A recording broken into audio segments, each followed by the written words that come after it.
Once upon a time, there's a story, and here's our main character, Joanne. She just got graduated. She's smart and hardworking and also ambitious.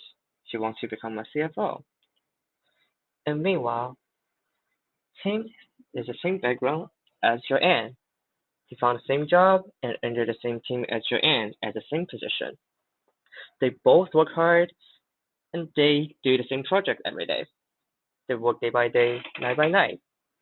And 1 year later, Tim now is a manager under the group, and Joanne is still working hard as analyst.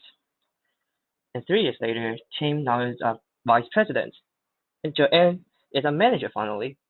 One eternity later. Joanne is sad and still working as a manager. She works as hard as Tim and even contributes more than Tim. However, Tim becomes to CFO and not Joanne. What happened to Joanne is what's called glass ceiling. Glass ceiling is the invisible barriers to advancement that women and minorities face at the top level of the workplace. The phrase of glass ceiling was first introduced by Marilyn London in 1978, and only 1 to 3% of top executives' positions are held by females. A glass ceiling commission was first introduced in 1980s to remove the barriers and get in more female leaders. There are more women in the management position nowadays, but there is still inequalities between the male and female leaders as they try to get up higher in promotion. According to the study done by Department for Women and Gender Equality, there is only 1 female in 5 people that hold top positions in Canada. Working women at the top 1% position also got paid less. When women earn average of $362,000 compared to similar males who is earning $393,000. Similarly, minorities such as black people also treated less equally compared to white men. Women and minorities receive less promotions and held less leadership positions in big corporations.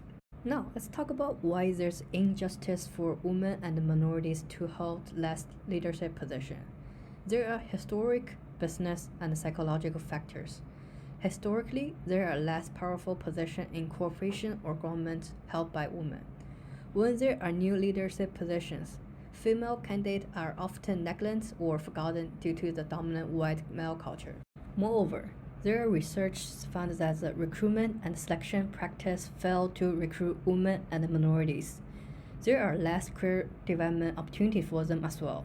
Psychologically, women do not want powers to lead and shy away from the conflict in workplace. Women seem to be afraid of speaking up and turn down opportunities because they do not want to face the conflict. Diversity can bring lots of benefits. YouTube CEO Susan Wojcicki said that more diversity in tech companies will result in more products and services being accessible to everyone. Studies show that gender-diverse companies are 15% more likely to outperform homogeneous companies. For every 10% increase in racial and ethnic diversity, 0.8% increase arises in company earnings. In addition, startups with women leaders deliver more than 60% better returns. The glass ceiling is a difficult problem to tackle, but it's not impossible. Here are some actions that you can take to reach the top. First, raise your concerns if you believe that there's a glass ceiling in your organization.